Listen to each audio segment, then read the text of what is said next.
नमस्कार.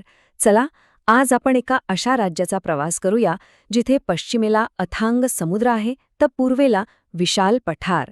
आज आपण महाराष्ट्राच्या याच वैविध्यपूर्ण भूगोलाला उलगडून पाहणार आहोत. तर मग महाराष्ट्राची खरी भौगोलिक ओळख काय आहे? समुद्रकिनारे आहेत, उंच डोंगर आहेत आणि सुपीक पठारं पण आहेत. मग या सगळ्यामुळं महाराष्ट्राला नेमकं काय वेगळेपण मिळतं? चला, तेच पाहूया. सगळ्यात आधी आपण हे राज्य किती मोठं आहे ते पाहूया. 3,00,000 चौरस किलोमीटरपेक्षा जास्त. हा आकडा ऐकूनच थक्क व्हायला होतं. आणि याच आकारामुळे महाराष्ट्र भारतातलं 3ऱ्या क्रमांकाचं मोठं राज्य बनतं. म्हणजे विचार करा केवढा मोठा पसार आहे हा. एवढ्या मोठ्या राज्याची ओळख करून घ्यायची तर सुरुवात कुठून करायची? साहजिकच नकाशापासून. चला तर मग बघूया महाराष्ट्र भारताच्या नकाशावर नेमका कुठे आहे आणि त्याच्या आजूबाजूला कोण आहे. हे बघा, भारताच्या पश्चिम किनाऱ्यावर अगदी मोक्याच्या ठिकाणी आहे महाराष्ट्र. त्याच्या आजूबाजूला गुजरात, मध्य प्रदेश, छत्तीसगड, तेलंगणा, कर्नाटक आणि गोवा ही राज्य आहेत. पण या सगळ्यांपेक्षा महत्त्वाचं काय असेल तर तो पश्चिमेला लाभलेला अरबी समुद्राचा किनारा. याच समुद्रामुळे व्यापारासाठी एक मोठं दार उघडलं गेलं आहे. चला, मग आपल्या या प्रवासाची सुरुवात आपण पश्चिमेकडूनच करूया, म्हणजे या समुद्राच्या किनाऱ्यावरूनच. जो भाग कोकण म्हणून ओळखला जातो.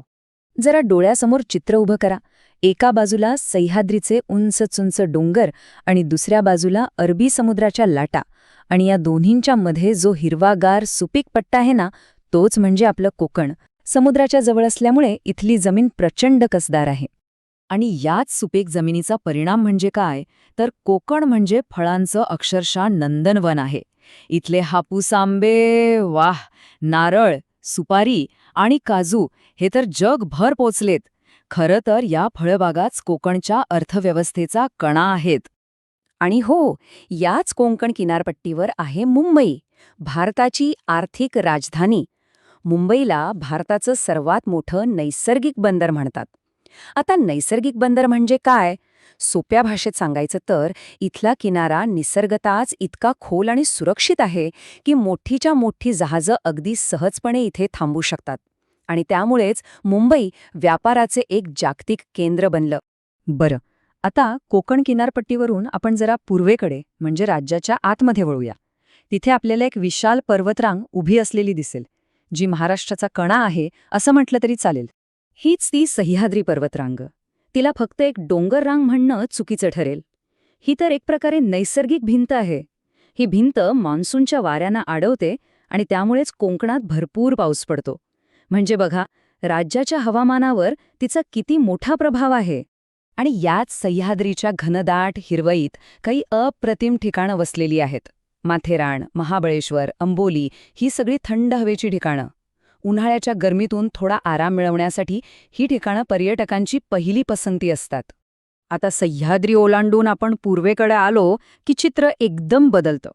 इथे आपल्याला दिसतो महाराष्ट्राचा विस्तीर्ण पठारी प्रदेश, ज्याला आपण दख्खनचं पठार म्हणतो. हा पठारी प्रदेश महाराष्ट्राचा खूप मोठा म्हणजे जवळजवळ सगळाच भाग व्यापतो. आणि या पठाराचा सर्वात मोठं वैशिष्ट्य कोणतं असेल तर ती म्हणजे इथली काळी कसदार माती. महाराष्ट्राच्या जमिनीचं सगळ्यात मोठं वैशिष्ट्य म्हणजे ही काळी माती. पठाराचा खूप मोठा भाग याच काळ्या कसदार मातीने व्यापलेला आहे. आता ह्या मातीचं वैशिष्ट्य काय तर ती पाणी धरून ठेवते आणि ह्याच गुणामुळे ती कापसाच्या पिकासाठी सर्वोत्तम मानली जाते. म्हणूनच तिला कापसाची काळी माती असंही म्हणतात.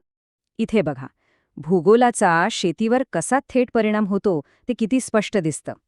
एका बाजूला कोकण किनारपट्टी, जी फळांसाठी ओळखली जाते, आणि दुसरीकडे पठारावरची ही काळी माती, जी कापूस, सोयाबीन आणि ज्वारीसारख्या पिकांना जन्म देते. म्हणजे काय तर जमीन बदलली की पीक पूर्णपणे बदललं. पण थांबा, एवढ्या मोठ्या पठाराला आणि ह्या पिकांना जिवंत ठेवण्यासाठी फक्त चांगली माती पुरेशी आहे का? नाही, पाणीही लागतं. आणि ही पाण्याची गरज पूर्ण करतात महाराष्ट्राच्या जीवनवाहिन्या म्हणजेच इथल्या नद्या. महाराष्ट्राला मुख्यत्वे 3 मोठ्या नद्यांची खोरी सुपीक बनवतात. दक्षिणेला आहे कृष्णा आणि तिच्या उपनद्यांचं जाळं. राज्याच्या मध्यातून वाहते दक्षिण गंगा म्हणून ओळखली जाणारी गोदावरी. आणि उत्तरेला आहे तापी नदी. या नद्यांचं जाळं अक्षरशः संपूर्ण पठाराला जिवंत ठेवतं. आता इथल्या हवामानाबद्दल बोलायचं झालं तर महाराष्ट्राचं हवामान उष्णकटिबंधीय आहे. म्हणजे काय तर कडक उन्हाळा, मग जून ते सप्टेंबर जोरदार मान्सूनचा पाऊस आणि त्यानंतर ऑक्टोबर ते जानेवारी एक सुखद हिवाळा. हे जे ऋतुचक्र आहे ना, तेच इथल्या शेतीचा आणि लोकांच्या जीवनाचा ताल ठरवतं. तर या सगळ्याचा म्हणजे चांगली जमीन, पाणी, हवामान या सगळ्याचा परिणाम काय? तोच आपल्याला इथे दिसतो. पठारावरची सुपीक काळी माती आणि नद्यांचं पाणी या दोन्हींमुळेच कापूस, ऊस आणि सोयाबीन ही महाराष्ट्राच्या अर्थव्यवस्थेचा कणा असलेली महत्वाची पिकं घेतली जातात. थोडक्यात सांगायचं झालं तर महाराष्ट्र म्हणजे ह्या सगळ्या भौगोलिक घटकांचं एक अद्भुत मिश्रण आहे. एका बाजूला उंच सह्याद्री, दुसरीकडे हे विशाल पठार, त्याला पाणी पुरवणाऱ्या नद्या आणि पश्चिमेला तो अथांग समुद्र. हे सगळं मिळून महाराष्ट्राची एक आगळीवेगळी ओळख तयार करतात. आणि हा सगळा आढावा आपल्याला एका महत्त्वाच्या प्रश्नाकडे घेऊन येतो.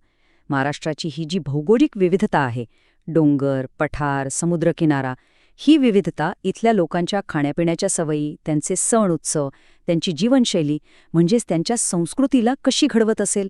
विचार करण्यासारखी गोष्ट आहे नाही का?